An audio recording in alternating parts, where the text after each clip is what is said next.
Welcome back to No More Heroes, Travis Strikes Again. We'll be doing a bit of story sequences, but this one's really short, thankfully. And then we'll move on to the actual level. Yeah? Oh boy. More Oh, no. Not one of these. ASCII visual novel. Yes, the game's anti-Let's Player force field. You'll play the game yourself, God damn it, whether you like to or not. No, this one's short. Don't worry about it. Yeah, well, a lot of games have story that's presented in this really text-heavy way that makes them impossible to Let's Play, even if you really, really want to share it with a Let's Play audience. Have Which any is- of you guys ever played Hotel Dusk? No. No? No. Okay. That's a game I would recommend if you want to pick up like a visual novel or whatever for the DS. I enjoyed it.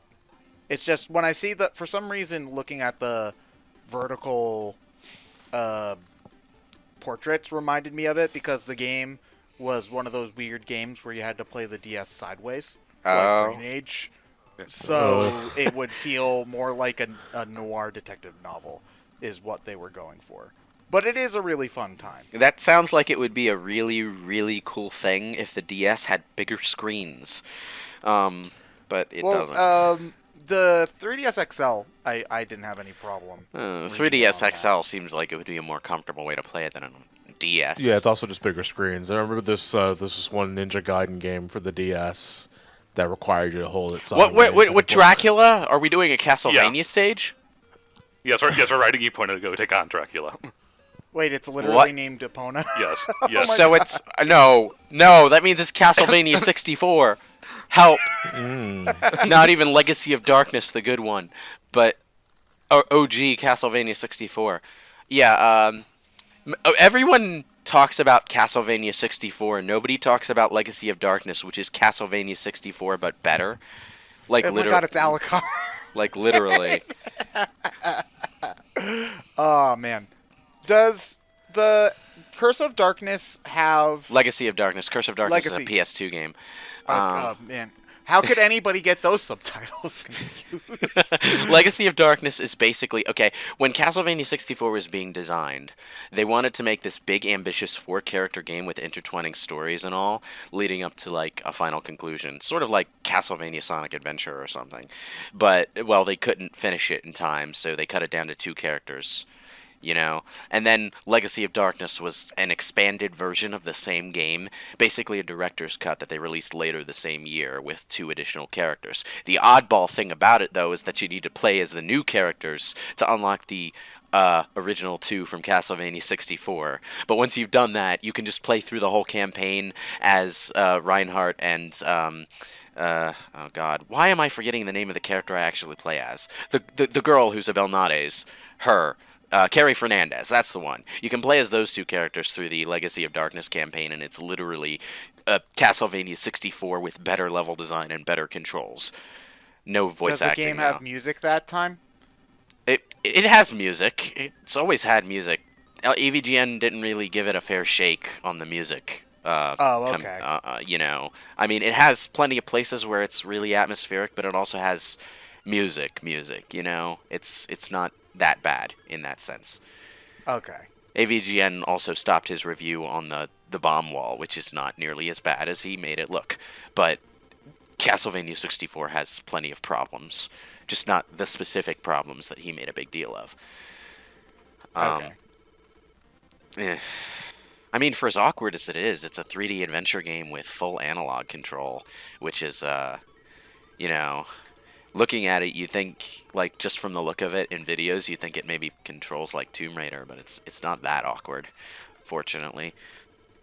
I'm gonna do a quick Google search here But like and one of see how much it costs on. one of the immediate differences between Castlevania 64 and Legacy of Darkness, though, is that when you hold down the lock-on button in Castlevania 64, you have to stop in place, and your only means of moving while holding it down is hopping from side to side or backward and forward, that kind of thing, doing a really short-range dodge hop that's pretty useless. In Legacy of Darkness, you hold down the lock-on button, the camera will snap to an enemy, but you can just move around freely, which is not as good as, like, the way Zelda games do it, but a hell of a lot better than being stuck in place the whole time, you know? Jesus Christ, the game's like $70 used. Legacy of Darkness is by far the more expensive one, yeah. They didn't print as many copies of it, I don't think. I thought it was All right, like going to be like a so- $10 game. Damn. All right, so last game was a knockoff PS1 game. Who here likes Vectrex? Oh my God, John, Oh you found. no. Oh no. Did we have to homage this era of gaming? No. For certain segments, yes. Please John, no. I see you found one of the great Hotel Dusk pictures. I thought the game sounded familiar when you mentioned got it, so I myself looked a it up. I was like, oh, I know what this is. Yeah. Oh, what did you? You posted something in the. Oh, Ted was mentioning Hotel Dusk earlier. The game sounded familiar, so I looked it up. I was like, oh, yeah, I've seen this before. Oh, save us. This is not an era of gaming that deserves to be remembered. I mean, What like, are you talking about? no, the only value this era of gaming ever left behind was the potential for channels like The Gaming Historian or Guru Larry to do videos on it in the year 2019. You know? Also, one guy made this entire intro sequence. Really? Yeah. Looks like one guy made it. Oh, did I say that aloud? I'm sorry. Yeah, you did. I mean, honestly, it's a neat visual aesthetic. Like, Yeah, to look at, but it's a different thing when you have to play. Like- Thankfully, the only part of the level that looks like this is the drag race parts. Okay, the games that actually were made for the game systems that were made for this kind of, you know, gaming style were like so specific in how they displayed things that basically the game system had its own monitor attached to it. And there were overlays and everything, like little clear plastic overlays with stuff drawn on that you put over the screen for individual games. That's the kind of bullshit we were talking about with this era. I'm waiting out there. I was waiting for the live nude sign. Well, that would be an excellent segue into the Terminator teleport. somebody had to model Travis Touchdown's ass. Which, you know, whatever. It's a fine ass. You know, if they were smart, they didn't model that part because, you know, whatever's in the game can be dug out of the code and that can affect your rating later on. But, like, there have been cases where, for some oddball reason, with no intention of showing it in the game, game designers have modeled nude bodies in the game, and it's caused them problems of various types. Wasn't that the whole thing behind Hot Coffee? Yes. That was Hot Coffee is one, although it was also just a sex mini game, like a literal having sex mini game that was buried in the code of the game. Yeah, there was no nude models in that case. It was just the act of having sex. I think it did have nude models too, but that's not really important. But like, there's also the we case have of like, what? sorry, just in context of the game, we have a game within a game. Oh, right. Yeah. But like, also there was this case where like, what was it? Beyond Two Souls, where like the character's actual nude body was modeled, and that got them in trouble with the actress who Yeah, played that's the character. Yeah, I do recall. yeah, hearing that's that. a little That w- sketchy when you're basing that character off of like a real person. Yeah, like, why did they do that? Why would you do that? Like, why on earth? But, you know, they did. They got in trouble. As they should. Because it was stupid. Why wasn't there a naked body of Willem Dafoe? Who? We're not worthy. Oh, Who? Willem Dafoe You know was who the Willem other Dafoe guy is? from Beyond Two Souls. Oh. He's also it's the Green Goblin and Spider-Man. He's He was, Ryuk in the live action Oh. that on Netflix. Right, okay. Yeah. It's like, I know why there was a nude model. Because, like, there was a shower sequence or something. But like, a fully modeled one. Even the parts that were obviously supposed to be off camera, you know, is dumb. Also, this It's this entire minigame is about driving a stick. oh, Huh. oh my god. was it a dragster? Yeah. I don't know. I love the way this looks personally. You wouldn't. You wouldn't if you knew what it looked like on an actual, like, vector graphics screen. Oh no, I've seen like the old Star Wars arcade cabinet. I know what it looks like, but What Star Wars arcade cabinet? I'm not talking about that. I'm talking there's an about like old Star I'm Wars talking like about like vector graphics. the old fucking home console systems that use these graphics. You're talking about with those tiny ass The monitors, right? tiny like vertical rectangle monitors with the plastic overlays Yeah, I was yeah. talking about earlier. That shit.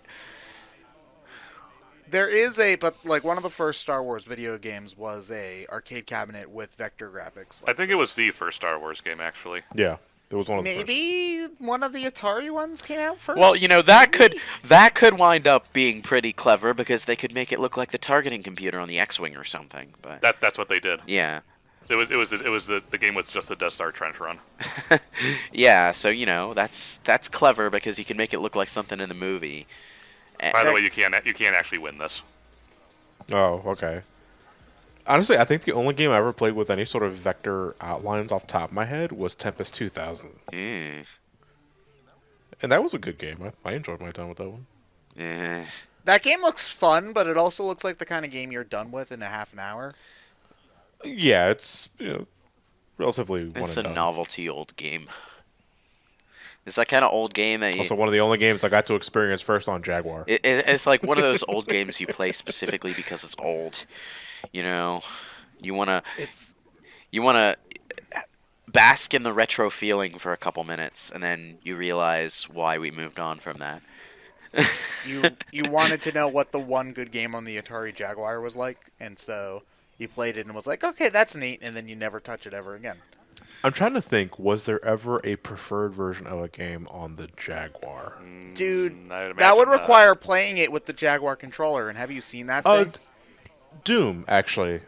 I believe Doom had a really good port on the Jaguar, Yeah, but you nobody could also cared play it because on was the in Jaguar. computer, though. Right, right. No, I mean, I think this is before PC gaming was Well, mainstream. here- Well, no, so- it was Doom though. Is That- also the thing. that Doom was being- on every computer. That being said, PC gaming at that specific point in time was really dicey shit because nothing was fucking standardized at the time.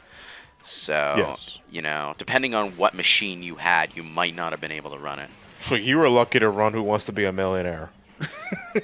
Like there was even a time. Okay, today we're so used to people talking about the glorious PC gaming master race, to use the term Yahtzee coined, and like, well, I think Yahtzee coined it, but the point is, like, nowadays, like, computers are standardized, and when you have a good gaming PC, you're doing better than consoles most of the time.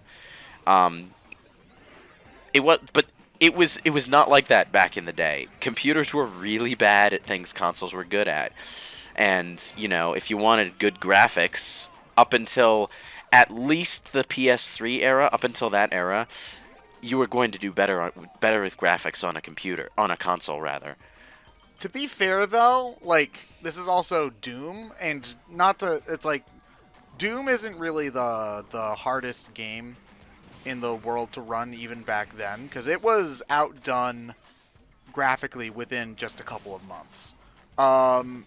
Whereas, like, I'm looking here, the Jaguar version of Doom came out in 1994, and the original version of Doom came out, like, what, 1992? Something like that, yeah.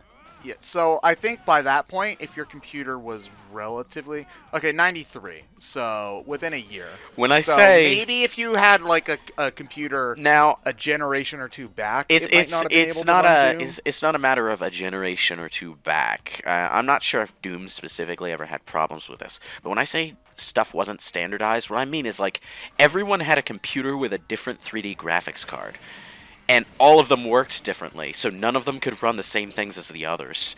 It was very There bizarre. were definitely, like, I know that, like, different, depending on what sound chip or whatever you had, the music always sounded different. Oh yeah. And there would be different versions of... It was the like, age of how- the Sound Blaster. Oh man. Yeah. So, like, depending on what computer you had, you might need to, like, shrink the resolution so it doesn't, like, run really slowly. But just generally speaking, I think that Doom, a lot of people just thought that Doom played better with a mouse and keyboard versus a controller. And I think most people probably, if they were playing Doom, probably were also playing it on the computer because it was free. Because Doom had the shareware version. It had the shareware version, yeah. So they didn't have to pay $60 for the full version, and even though they weren't supposed to, a lot of people just shared the full version of the game anyway. No, it was called shareware because you were encouraged to share it with your friends. You were encouraged to share the first. Yeah, the chapter. shareware version. Yeah. The shareware version isn't like the full thing. Yeah. Yeah, but people still even back then shared the full thing. Like Yeah. there was basically at the time there was like a message saying, "Pretty please don't copy this onto a floppy disk and share it with your Don't friends." copy that floppy. There's a lot of interesting things about copyright protection from the early and mid 90s. Like a lot of games came with like codes and I'm talking about like You had codes. to read you had to actually look at the instruction manual and type in a password or something from the box. They'd be like, "What is the first word on page 60 of the instruction manual?" Oh yeah, Elder Scrolls used to do that. Like, And then when Man. they started making the paper on copy resistant paper so that you couldn't just put it to a copy machine and share that with your friends when you were sharing the game with them. And then they eventually had like special super like, you know, those viewfinder things you had as a kid that you put over your eyes and then you saw the pictures. Like they had stuff like that where you had to put on special weird 3D glasses type stuff so that you could see man. the it's like, man, DRM was a thing way before Steam ever showed up. Well, DRM in the sense that it really made used physical copies a bit of a headache, but man, I never had to deal with that wacky shit. But I didn't PC game all that often, so yeah. I mean, when I started, I only played a handful of games on PC, but that was like come 98, 99, 2000, where I was doing like Roller Coaster Tycoon and Age of Empires. I'll tell you what, that kind of shit makes the good old games versions of old games a bit awkward to get going, because like they all come with the instructions and stuff in PDF format, but you have to know to download that stuff and unzip that stuff and have it ready to go when you start the game so that you can answer the pop quiz question at the fucking start of Daggerfall or whatever. So Ah, jeez.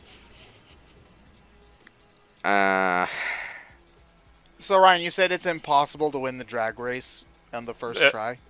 Yeah, because you have to go through the level and get a part to soup up your machine. Okay. So you went through the floor, we got the part, now we won this race. Repeat until the level's done. Repeat until the level's done, okay. So you can't ever beat a drag race until you have the next part, so this is a game about being a nerd who lives in a one-man apartment in Japan, buying retro game consoles and playing them to pass the time, basically. Is that what we're doing here? Why? He's got a Virtual Boy, the poor sap. Why would you ever merge the two worst video game consoles in existence together? A Virtual Boy and a vector graphics machine? No. Why do they said it. Well, the Bugster said it was a VR machine. Why do you do this? Yeah, but to it's yourself? very clearly the look of the thing on the outside is supposed to be the Virtual Boy. Yeah. Why do you do this to yourself? Travis Touchdown is not smart. No, he's not. So you have to try to do the race and Yes. fail? Okay. Yep. That's lame. I mean, I get what they're trying to do here. It's not as clever as they think it is. Well, I guess we'll see if there's anything more clever in the next part then.